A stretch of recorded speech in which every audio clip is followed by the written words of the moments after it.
উচ্চ আওয়াজ বাইর হবে তো নাকি? না রোজাতে দুর্বল হয়ে গেলেন?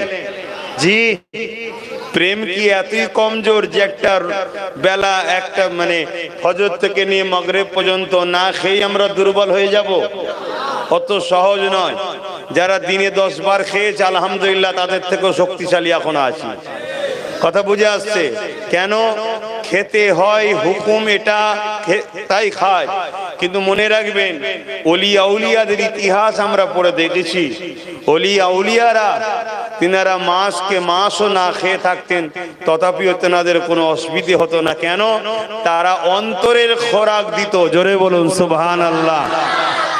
একটা পেটের খোরাক হয়, একটা অন্তরের খোরাক হয়। পেটের খোরাক হলেই যে যেসব খাদ্যগুণ, আর অন্তরের খোরাক হলো আল্লাহর প্রেম, নবীর প্রেম। জোরে বলুন সুবহানাল্লাহ। নিশ্চয়ই আপনারা কোরআন পড়েছেন, যে কোরআনে আসহাবে কাফের কথা রয়েছে। কথা বুঝে আসছে? যে কোরআনে এমন করে অনেক ইতিহাস রয়েছে, যেনারা আল্লাহর জন্য, আল্লাহর প্রেমে তেনাদের যে উৎসর্গ, সব ইতিহাস রয়েছে। ওই দিকে আমি যাচ্ছি না, আসুন আমরা দয়ান নবীকে একটু সালাত ও সালাম দেবো। সকলে পড়ুন, ইয়া নবী সালাম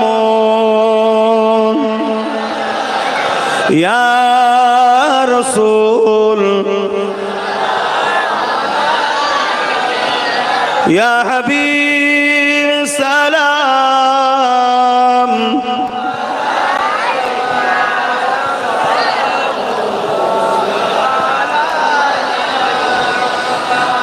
طلع البدر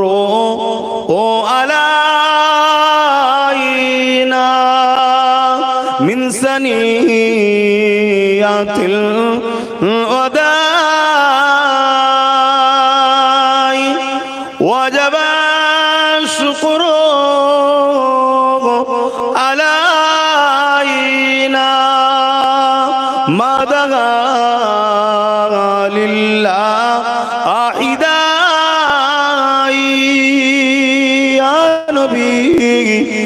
سلام يا رسول يا حبيب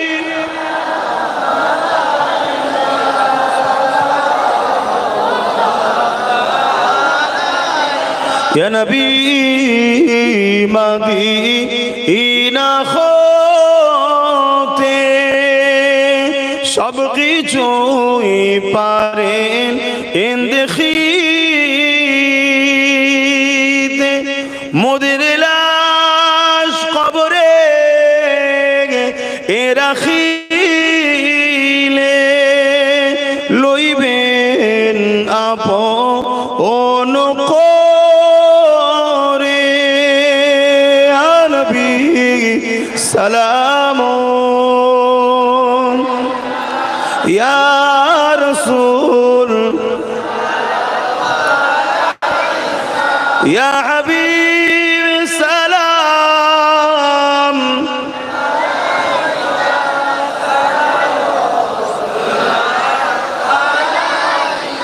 পড়িল আল্লাহ আরো বাণী, পোহালো দুঃখে রজনী,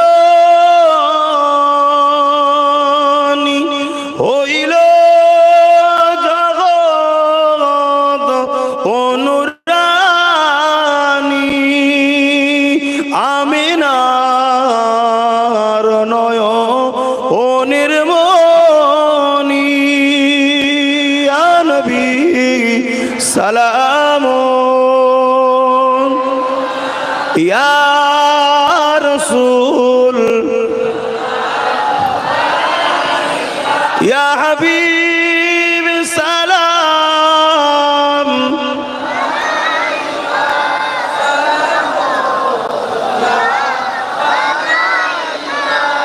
আলহামদুলিল্লাহ। একটা ছোট্ট কথা বলি। আমার নবী পাকের কলিজার টুকরি হযরতে খাতুনে জান্নাত ফাতেমা জাহরা রাদিয়াল্লাহু তাআলা আনহা একদিন নিয়ত করলেন 3টে নফল রোজা রাখা। মান্নত করেছিলেন বাচ্চা সুস্থ হলে রোজা রাখবো, এটাকে বলা হয় মান্নতের রোজা। আর এই মাসের রোজাটা হলো ফরজ রোজা। ইয়া আইয়ুহাল্লাযীনা আমানু কুতিবা আলাইকুমুস সিয়াম কামা কুতিবা আলাল্লাযীনা মিন ক্বাবলিকুম লাআল্লাকুম তাত্তাকুন। এটা আল্লাহর হুকুম, এটা ফরজ, ওটা হচ্ছে মান্নতের রোজা। নিয়ত করেছেন, আপনারাও নিয়ত করতে পারেন যে আমার এই ব্যবসাটা যদি ভালো হয়ে যায়, কথা বুঝে আসছে, বা আমি অসুস্থ থেকে যদি শেফা পাই, বা আমার বাচ্চা ভালো রেজাল্ট হোক, কিছু নিয়তে ভালো কাজে নিয়ত করলে একটা রোজা রাখার নিয়ত করতে পারেন। আম্মাজান খাতুনে জান্নাত 3টে রোজা রাখার নিয়ত করলেন। তা রোজা রাখবে কি দিয়ে? সেহরিতে কিছু নাই, পানি দিয়ে। আল্লাহ তো আমাদেরকে অনেক খাওয়ায়, এরপরেও যদি রোজা রাখতে না পারি দুর্ভাগ্য। ইফতারে কিছু জবের আটা, রুটি আর কিছু খেজুর নিয়ে বসেছে, ইফতার করবে। ঠিক এমন সময় দরজায় একজন মুসাফির আওয়াজ দিলেন, মা আপনি নবী বংশের সন্তান, আপনার দরবারে এসেছে, আমি কয়েকদিন ক্ষুধার্ত, আমায় কিছু খেতে দেন। এত সামান্য খাবার ছিল, সেটা যদি হাফ দিই মানুষটার হবে না। তাই আম্মাজান কি করলেন, সমস্ত খাবারটা নিয়ে তিনার স্বামী হযরতে শেরে খোদা আলী রাদিয়াল্লাহু তাআলা আনকে বললেন, যান এটা দিয়ে আসেন। সমস্ত খাবারটা দিয়ে দিল। তাহলে যতজন রোজাদার ছিল, খাতুনে জান্নাত রেখেছিলেন, মাওলা আলী রেখেছিলেন, হাসান হোসেন রেখেছিলেন, আর একজন কাজের মানুষ ছিল ফিজা নাম, তিনিও রেখেছিলেন। সবাই পানি দিয়ে ইফতার করলো। পরের দিন আবার সেহরিতে পানি, ইফতারের জন্য বসেছে। ঠিক আবার একজন মুসাফির এসেছে। কষ্ট হচ্ছে দাঁড়িয়ে? হ্যাঁ, একটু কষ্ট হওয়া ভালো, তবে তো আরো সলিড হবে, ঠিক না? আমরা দেখবেন অস্ত্র বানাবার জন্য, কোন ভালো জিনিস তৈরি করার জন্য, বা সব ক্ষেত্রেই দেখবেন সেটাকে আগুনে দিয়ে পুড়িয়ে পিটিয়ে তারপরে ডিজাইন তৈরি করা হয়, ঠিক না? একটু কষ্ট না হলে ডিজাইন ভালো হয় না। তা আমার আল্লাহ আমাদেরকে এই কষ্টের মধ্যে দিয়ে সবর করা শিখাচ্ছে। তো সেই আল্লাহর বান্দা, আপনারাও আল্লাহর বান্দা, রোজা অবস্থায় শেষ সময়ের দিকে একটু দাঁড় করিও, আর একটু ট্রেনিং দিয়ে আছে, আর একটু সবর করতে শেখো। আমাদের তো ধৈর্য নেই, সবর নেই, এটাই তো আমাদের বিপদের মূল কারণ হয়ে দাঁড়িয়েছে। আমাদের ধৈর্য সবর উঠে গেছে। তো যাক, পরের দিন আবার এসেছে। আবার যখন আওয়াজ দিয়েছে, মা কিছু খাবার দিন, হুজুরের বড় সাহেবজাদা হযরত ইমামে হাসান হুজুর, কথা বুঝলেন? কতদিন মা শিখিয়েছে, ছেলে দেখে, মাকে দেখেই তো ছেলেরা শেখে। সমস্ত খাবারটা নিয়ে গিয়ে গরিবকে দিয়ে দিয়েছে, পানি দিয়ে ইফতার খুলেছে। জোরে বলুন সুবহানাল্লাহ। 2 দিন হলো। 3 দিনের দিনে আবার সেহরিতে পানি খেয়েছে। ইফতারে সামান্য জবের একটা রুটি আর খেজুর নিয়ে বসেছে। ঘরে কিছু নাই, ওই হযরতে আলী হুজুর খেটে আনে, ওই রোজ খাটে রোজ খায়, এইটুকু জিনিস। এর থেকে আপনারা বেশি সংসারে বরকত আছে না নাই? এর থেকে বেশি জিনিস আল্লাহ আপনাদের রেখেছে না রাখেনে? এটা কিন্তু তিনাদেরই সদকার ওসিলা, তিনারা কষ্ট করেছে বলে আজকে ফল পাচ্ছি। এরপরও আমাদের ধৈর্য নেই, একটু হারাম কোন জায়গায় পেলেই আমরা ছুটে পালাই, নাউজুবিল্লাহ বলেন। এগুলো পরীক্ষা, আল্লাহ সবর করেন। তো হযরত ইমামে 3য় দিনের দিনে আবার একজন গরিব এসেছে যে আমাকে কিছু দেন। হযরতে হোসাইন হুজুর উঠে দাঁড়ালেন, যা ছিল সব নিয়ে গিয়ে ওই মুসাফিরকে দিয়ে দিলেন। 3 দিনই সেহরিতেও পানি, ইফতারও পানি। হাত তুলেছে আল্লাহর কাছে, দোয়া চাইবে, আল্লাহ আমি ফাতেমা আপনার খুশির জন্য 3টে রোজা রেখেছি, 3 দিনই পানি খেয়েছি, সেহরিতে ইফতারও পানি। আল্লাহ, ফাতেমা কিন্তু আপনার উপরে নারাজ নয়, ফাতেমা আপনার উপরে খুশি। কেন আপনি ফাতেমাকে সেহরিতেও পানি খাইয়ে রাজি, ইফতারও পানি খাইয়ে রাজি? আপনি যদি আপনার দাসকে এই রকম রেখেতে আপনি খুশি হন, আমি ফাতেমা আপনার খুশির জন্য কেন পানি খেয়ে খুশি নয়? তাই আমি ফাতেমা খুশি আছি। জোরে বলুন সুবহানাল্লাহ। আজকে আমাদের সামান্য কিছু হলেই আমরা অভিযোগ করা শুরু করি, অভিযোগ। হ্যাঁ, আল্লাহ চাইতে বলেছে, চান, কিন্তু আল্লাহ বিরোধী হবেন না, নবী বিরোধী হবেন না। তো যাক, এটা দোয়া। তারপরে একটা গুরুত্বপূর্ণ কথা আজকে আলোচনা করে আমি একটু দোয়া করব। সকলে বসুন। দরুদ শরীফ। আল্লাহুম্মা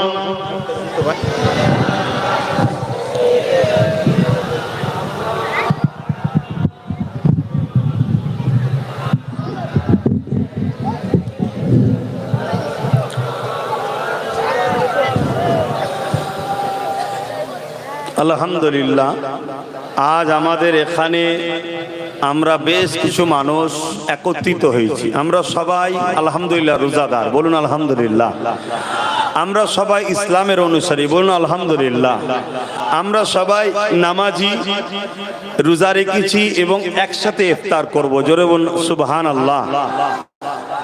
অনেক লম্বা চওড়া ভূমিকা দিতে গেলে কথা হবে না। রোজাদারদের জন্য দুটো খুশি, কটা মেন দুটো খুশি কি? লিসাইমি ফারহাতানি ফারহাতুল ইনদাল ইফতার ওয়া ফারহাতুল লিকা রাব্বি।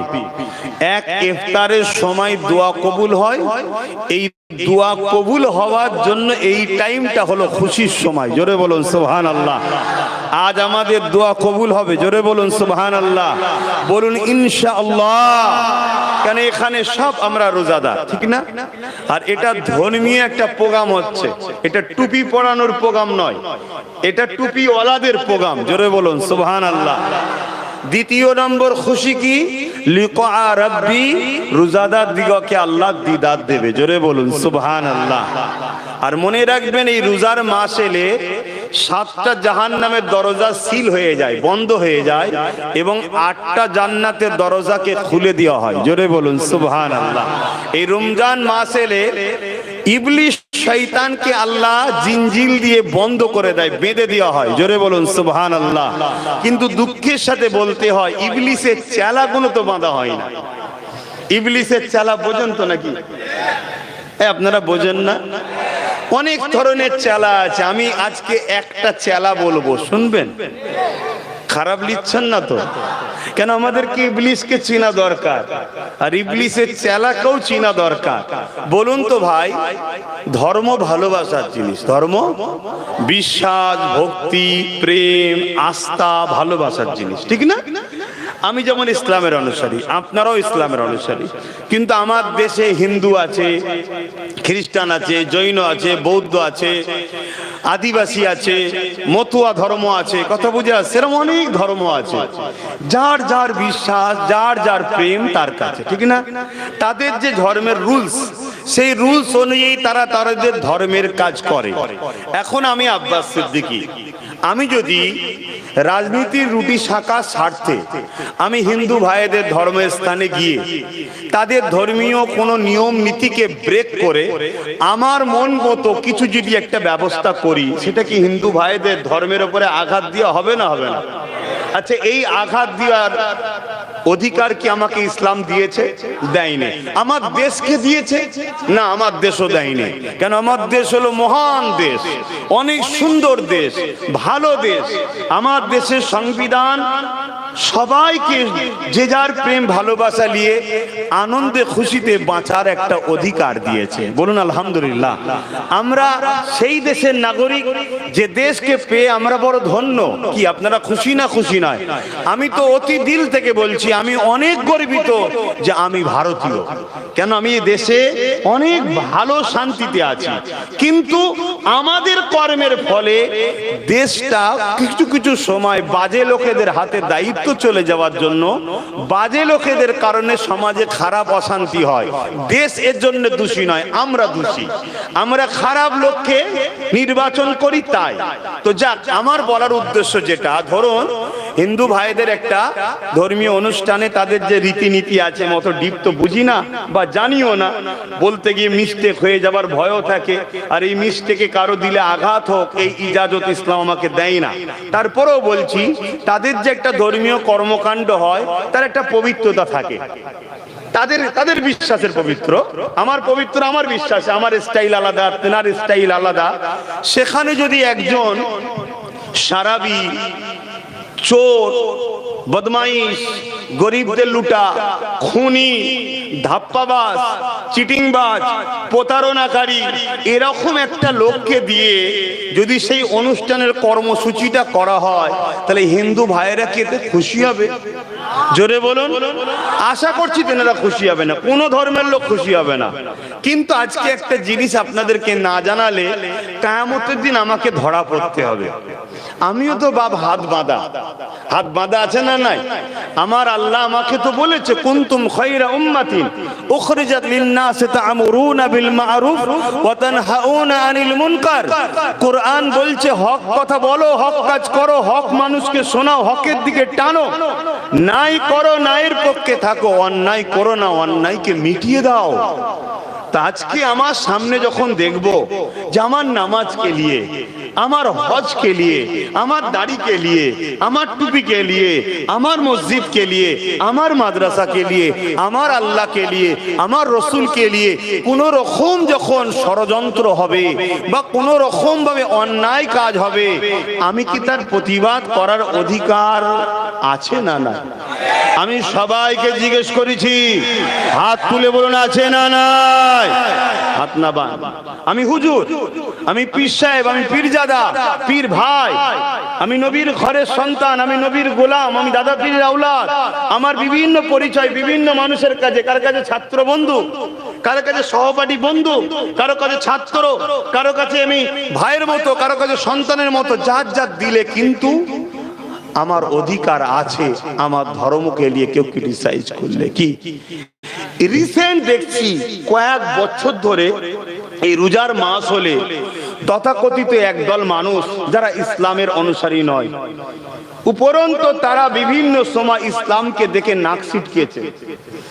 তাদের কর্মকাণ্ডে কখনো কখনো আজানের বিরোধী হয়েছে, তাদের কর্মকাণ্ডে কখনো কখনো মসজিদ মাদ্রাসাকে মিটাবার প্ল্যানও হয়েছে, কখনো কখনো মাদ্রাসাকে বন্ধ করার জন্য শিক্ষক নিয়োগ বন্ধ করা হয়েছে।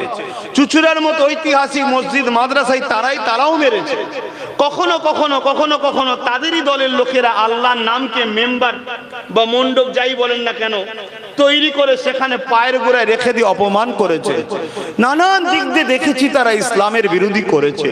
কিন্তু এই রোজার মাস এলে তাদের ঘরে দেখা যায় ইফতার পার্টির নামে তারা নিরীহ মুসলমানদের ঘরে বোকা বানিয়ে ধোঁকা দিয়ে তাদের রাজনীতির রুটি শাকার জন্য তারা আগিয়ে আসে। আমি জানতে চাইছি আমার কমকে তাদের এই কর্মকাণ্ডগুলো কি ইসলামের কে নিয়ে নাটক করা হচ্ছে না হয়নি? জোরে বলুন। তাহলে এই যে অন্যায়, এই অন্যায় যারা করে এরা আমাদের কাছে দোষী না দোষী নয়? অতএব এদেরকে এই অন্যায় থেকে অব্যাহত ফিরিয়ে আনার জন্য একজন দ্বীনের খাদেম হিসাবে আমার দায়িত্ব আপনাদেরকে জাগানো। কেন? অন্যায় করা আর অন্যায়কারীকে সাপোর্ট করা সমান রূপে পাপ হয়। খুব ভালো করে বুঝবেন। আমি দেখছিলাম ইফতার পার্টির নামে সেখানে হারাম পয়সায় রোজাদারদের ঘরে ইফতার করানো হচ্ছে। ইফতার পার্টির নামে সেখানে মহিলাদের ঘরে নিয়ে এসে বসানো হচ্ছে। যে মহিলা আবদা কুলঙ্গ, ইফতার পার্টির নামে সেই মহিলাদের কিছু কিছু মাথায় রাসূলুল্লাহ টুপি সুন্নতকে পরানো হচ্ছে। অথচ এই টুপিটা যদি আপনি আপনার ঘরের স্ত্রীর মাথায় পরান এটাও শরীয়ত বিরোধী কাজ হবে, কারণ এটা পুরুষের জন্য পড়ার নিয়ম। সেই ইফতার পার্টির নামে দেখা যাচ্ছে সেখানে গত কয়েকদিন দেখছিলাম অর্ধেক পাগল কি ফুল পাগল জানি না, এই হাঁটু ফাটু সব বেরিয়ে আছে দেখছি, ইফতার পার্টিতে বসে আছে। দেখেছেন না? দেখেন। তাহলে এই যে আমার ধর্মকে নিয়ে বারবার এই যে অপমান, এই যে অবজ্ঞা, এই যে নাটক, এই যে মা মুসলমানেরকে শুধু বোকা বানিয়ে তাদেরকে আমার দলে করব, এর জন্য যে ড্রামা, এইভাবে যে আমার ধর্মকে নিয়ে খেলা হবে, এর প্রতিবাদের, এদের বিরুদ্ধে সংগ্রামের, এদেরকে নেস্তে নাবুদ করে দিবার দরকার আছে না নাই? জোরে বলুন আছে না নাই? যদি এদের বিরুদ্ধে আপনাদের সংগ্রাম না থাকে, এদের বিরুদ্ধে আপনাদের লড়াই যদি না থাকে, আপনি নিজেকে মুসলমান মনে দাবি করলেও কিয়ামতের দিন নবীর শাফাআত পাবেন কি সন্দেহ আছে? কেন এই রোজা ইসলামের তৃতীয় পঞ্চম স্তম্ভ, তার মধ্যে তৃতীয় স্তম্ভ হচ্ছে রোজা। প্রথমে কলেমা, তারপরে নামাজ, তারপর হচ্ছে রোজা। রোজা এত মহান একটা ইবাদত, এই রোজাতে আল্লাহ ক্যান্সার মুক্ত একটা শরীর দেয় এই রোজার কারণে। জোরে বলুন সুবহানাল্লাহ। এই রোজার কারণে সুগার মুক্ত শরীর দেয়, জোরে বলুন সুবহানাল্লাহ। এই রোজা হলো 11 বছর যা খেয়েছি, যত ভাইরাস টাইরাস ঢুকেছে সব কিছুকে বার করে দিয়ে অ্যান্টিভাইরাস হিসেবে কাজ করে 11 মাসের জন্য একটা সুন্দর আপডেট শক্তিশালী শরীর দেয় রোজা, জোরে বলুন সুবহানাল্লাহ। পৃথিবী বিখ্যাত ক্যান্সারের স্পেশাল ডাক্তার বলছে ক্যান্সার থেকে বাঁচতে গেলে 12 থেকে 14 ঘন্টা কিছু না খেয়ে থাকতে হবে। আমার রাসূলুল্লাহ বলেছেন তোমার কতদিন থাকতে হবে? 20 থেকে 25 দিন। 1500 বছর আগে আমার রাসূল বলেছে রোজা রাখো, ক্যান্সার থেকে বাঁচবে, জোরে বলুন সুবহানাল্লাহ। আরো জোরে বলুন সুবহানাল্লাহ। আজকে এই রোজাকে নিয়ে যারা ইফতার পার্টির নামে মাথায় টুপি দিয়ে বা আন্ডার কি বলে প্যান্ট ছিঁড়া প্যান্ট, পাগল নাকি জানি না ভাই, দেখছিলাম আপনারা দেখেছেন কি জানি না, মানে কত বড় অসভ্য বর্বর যে একটা জায়গায় যাচ্ছিস কি লেবাসটা পরতে হয় এই মানবরূপী পশুদের জানা নাই। এরা মানবরূপী পশু ছাড়া কিছু নয়। আমার কথাই বেজার হচ্ছে না আপনারা? এরা আমার ধর্মটাকে শেষ করে দিবার প্ল্যান করছে। এদের বিরুদ্ধে আমাদেরকে সজাগ হতে হবে। কিন্তু মনে রাখবেন এদের থেকেও বড় আসামি আমরা, এদের থেকে বড় আসামি আমরা। আমরাই এদেরকে তুষণ করি, আমরাই এদেরকে তেল মাখাই, আমরাই এদেরকে ক্ষমতায় আনি, আমরাই এদের পিছনে ঘুরে বেড়াই, আমরাই এদেরকে মাথায় তুলি। আর এরা ক্ষমতার জোরে এসে আমার ধর্মকে মিটাচ্ছে। এরা ইফতার পার্টির নামে আমার ধর্মকে শেষ করছে। এদের সঙ্গে কিছু দালাল পীর সাহেব, পীরজাদা, মুফতি, মাওলানা মিশেছে। হারামখোররা কিছু টাকা নিয়ে এদের সঙ্গে মিশে হই হই করতেছে। অথচ আমার নবীর চোখের পানি ফেলা ইসলাম, রক্ত ঝরানো ইসলাম, নবী বদরে মার খেয়েছে, নবী উহুদে মার খেয়েছে, নবী ঘর ছাড়া হয়েছে এই ইসলামের জন্য। আমার নবীর উম্মত কিয়ামত কিন্তু বড় কঠিন হবে। সেদিন কোন পীর সাহেবকে দেখবে না আল্লাহ, কোন পীরজাদা আল্লাহ দেখবে না, মুফতি মাওলানা আল্লাহ দেখবে না। আল্লাহ দেখবে কি আমার নবীর পক্ষে ছিল বলো। তাই আমার দুশমন সবাই হয়ে গেল নবীর দিনের স্বার্থে বলি এই মানবরূপী পশুগুলোকে এদের ঠিকানাটা বুঝানো দরকার আছে না নাই? জোরে বলো আছে না নাই? আয় আমার ভাইরা, বসো, তুমি বসো। আমার ভাইরা খুব ভালো করে বোঝেন, সময় কম ভাই, এটা আমি দুঃখের সাথে বলে যাচ্ছি। আজকে কি যেন একটা হচ্ছে, যদি আজ না রোখেন কালকে দেখবেন ওই ইফতার পার্টিতে মূর্তি তুলে দেবে, কাল দেখবেন ওই ইফতার পার্টিতে দোয়া করানো হবে, কোন একজন ফাসিক ফাজিল বেঈমান চোর চিটিংবাজকে দিয়ে দোয়া করানো হবে। এই মেসেজটা তামাম ওয়ার্ল্ডে যাবে, ইসলামের বদনাম হবে। আগামী দেখবেন ওই ইফতার পার্টিতে মহিলা এসে দোয়া করবে, পৃথিবীতে ছড়িয়ে যাবে। ওটা কে করছে দেখবে না, দুনিয়ার লোক আপনার দিনকে থুতু ফেলবে, তামাশা করবে। তাই আমার দরকার আছে যে পাওয়ারে এরা আমার দিনের উপরে জুলুম করছে ওই পাহাড় থেকে এদেরকে ঘাড় ধরে নামানো দরকার আছে না নাই? জোরে বলুন আছে না নাই? তাতে একদিন সময় লাগতে পারে, 1 বছর লাগতে পারে, 10 বছর লাগতে পারে। আমরা পারবো কি পারবো না অতও জানি না, কিন্তু আল্লাহর উপরে ভরসা রেখে আমরা হকের পক্ষে লড়াইয়ের রাজি আছেন কারা? হাত তুলে দেখান, বলুন মারহাবা। নারে তাকবীর, নারে তাকবীর। রমজান শরীফ মুবারক, রমজান শরীফ মুবারক, রমজান শরীফ মুবারক। রমজানের দুশমনেরা বলুন মুর্দাবাদ, রমজান শরীফের দুশমনেরা বলুন মুর্দাবাদ। নারে দিবে ভাইরা আমার, আপনি আপনার লিয়ে থাকুন, আমাকে আমার লিয়ে থাকতে দিন। আমি তো কখনো আপনার ঘরে গিয়ে ঢিল মারিনি। আপনি বারবার আমার ঘরে কেন নোংরা করতে আসছেন?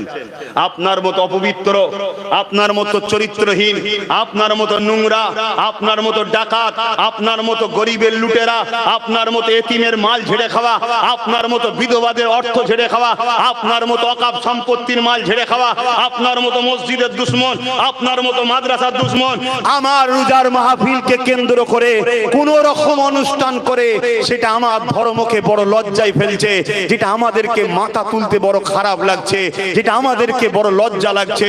এ আমার তো এর আজ পৃথিবীর শ্রেষ্ঠ জায়গায় আছে, জোরে বলুন সুবহানাল্লাহ, আরো জোরে বলুন। কবুল করেছে, জোরে বলুন সুবহানাল্লাহ। ইসলাম যে লেভেল সে লেভেলে আছে, কিন্তু ইসলামের দুশমন মুনাফিক চেনো এটাই যে ছুটি দেবে না, অথচ ইফতারের দাম বাড়াবে, দাম কমাও বললে কমাবে। তারামাই বন্ধ দিল, দেখলেন না? এদের হাতে খুলকে বলে যাচ্ছি, তোরা মেরে মেরে একদিন তোরা মরে যাবি, ইসলাম মিটবে না। আর আমার ইফতারটা যতদিন অল্প হোক বেশি হোক, আজ থেকে আমরা নুন হব, নিজেকে চলবে না। এখনো টাইম। দাদু আমার হাকিকাতটা কি বল, টাকা হোক দাদা হুজুরের হাতে হাত দিয়ে জামাতে বা জলসায় কত লোক হয়েছিল, আল্লাহর আরশে লেখা ছিল, জি দেখতে পাই। দাদা হুজুরের খুন একটু হলেও দেখতে পাই না, পাই না। তা আমার কাছে 40 টাকা, অর্থাৎ আমরা 40 টাকা, বুঝতে পারছেন তো নাকি? হ্যাঁ, বাকি যারা 15 টাকা, তার কাছে 20 টাকা, কত বুঝছেন? কিন্তু বারবার 15 টাকার লোক এসে বলে, ভাই তোর 40 টাকা দে না, আর আমরা বুকার মতো দিই এলেলে। আর আমার টাকায় ব্যবসা করে, তার গাড়ি হয়, তার বাড়ি হয়, তার বুনায়ের হয়, তার শ্বশুরের হয়, তার সালার হয়, তার শালির হয়, তার গোষ্ঠী সব হয়, আর আমার ছেলে দিনকে দিন না খেয়ে রুগা। এই হচ্ছে না, হয়নি? অতএব ওসব কথা ছাড়ো, আমরা এখন থেকে বলা শুরু করেছি, তোর 10 টাকা আছে দে, তোর 5 টাকা আছে দে। আমরা ইমানদার, আমার নবী শিখিয়েছে কারো মাল ঝেড়ে খাওয়া হারাম, কারো হক মেরে খাওয়া হারাম। কথা বুঝে আসছে? 80 বছর 90 বছর তো কোনোদিন আমরা লিইনি। এবার দে, আমাকে দে, পার্টনারে তুই আয়। শুনছেন না শোনেননি? পার্টনারে তুই আয়, তুই আয়, তোর হক আমি ঠিক বুঝিয়ে দেবো। আমি তোদের মতো হারামখোর নই, আমি ইমানদার, তোকে ঠিক বুঝিয়ে দেবো। কথা বুঝছেন না, বোঝেন না? যদি এরপরে কেউ 5 টাকা না দেয়, না দিকে যাক, কেউ 10 টাকা না দিকে যায়, না দিকে যাক, আমার 40 টাকা নিয়ে আমি ব্যবসা শুরু করব। ব্যবসা চলবে 1 বছর, আমার নাই কোমর পর্যন্ত গাঁথনি হবে, তারপরে বছর নাই নিমটন হবে, তারপরে বছর নাই ঢালাই হবে, তারপরে বছর রং হবে, কিন্তু যতটুকু থাকবে নিজের থাকবে। শুনছেন না শোনেন? বুঝার হয় বুঝবে, কেন সমাজ